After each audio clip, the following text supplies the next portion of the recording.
Guys, ini tugas advance disuruh jelasin pesta pasal 10. Kalian tahu kan itu apa? Tahu dong, perasaan saya yang akhirnya kehilangan kan? Ih Maya, ini tuh bukan film tontonan ala yang suka lu tonton itu, bukan. PSAK itu adalah pernyataan standar akuntansi keuangan. Kalau gua mah taunya PSAK 1 doang tentang penyajian laporan keuangan.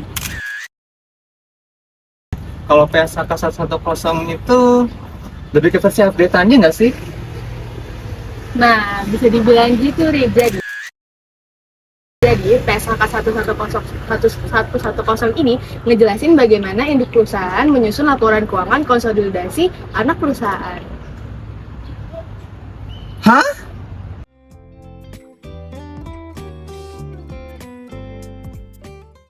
Oh, jadi kayak keluarga gitu ya, ada ibu dan anak. Bener, Mai. Nah, jadi tuh bayangin aja kalau misalnya induk perusahaan itu tuh jadi ibunya. Nah, terus anak-anak perusahaan itu jadi anaknya.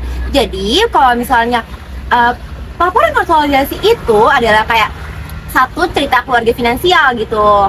Nah, terus jadi dalam satu cerita itu dijadiinlah laporan keuangan. Berarti kalau anaknya ngutang sama ibunya gimana tuh? Ya jangan diumbar ke tetangga lah, alias eliminasi transaksi intragroup. Bisa aja, Mai. Bener banget. Jadi dalam PSAK 110 ini, transaksi dalam satu grup itu harus dihapus biar nanti jadi nggak double. Oke, jadi kuncinya tuh ada 3 guys. Power, return, and lineage. Artinya, kalau si induk perusahaan itu punya power buat ngatur si anak, terus bisa dapat keuntungan dan bisa mempengaruhi keuntungannya itu, maka Harus dikonsolidasi.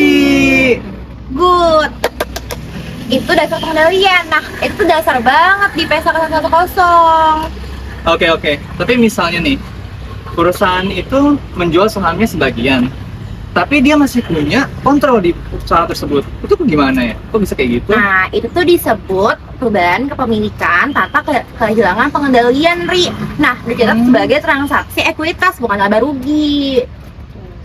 tapi kalau kontrolnya hilang, dia harus dicatat di laba rugi karena hubungan mereka itu putus. Bisa aja lu, Mai. Tapi bener sih gitu analoginya. Nah, jangan lupa juga di laporan konsolidasi ada yang namanya non-controlling interest. Ini tuh kayak bagian kepemilikan yang bukan punya induk. Oh, jadi kayak ada tiri tapi tetap dapat bagian ekuitas. Bisa dibilang gitu. Kalau harga beli induk lebih tinggi dari nilai bersih asetnya, itu fungsinya masuk ke goodwill.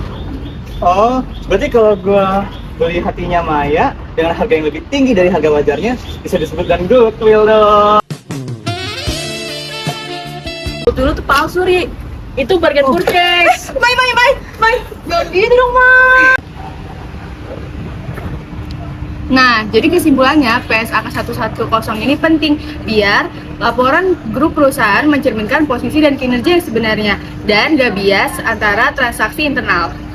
Betul. Mulai dari penentuan kontrak, terus abis itu penyusunan laporan, terus transaksi eliminasi, sampai penyusunan NCI dan goodwill, itu mereka detail banget. Nah, setuju banget tuh. Ibaratnya, nggak cuma cerita aja nih yang butuh penjelasan, tapi dalam akuntansi, pengendalian, dan konsolidasi itu juga butuh penjelasan. Nah, gue juga setuju tuh, Mai. PSAK 110 tuh bukan hanya angka saja, tetapi mirip-mirip kayak cerita antara induk dan anak, yang dimana mereka harus transparan.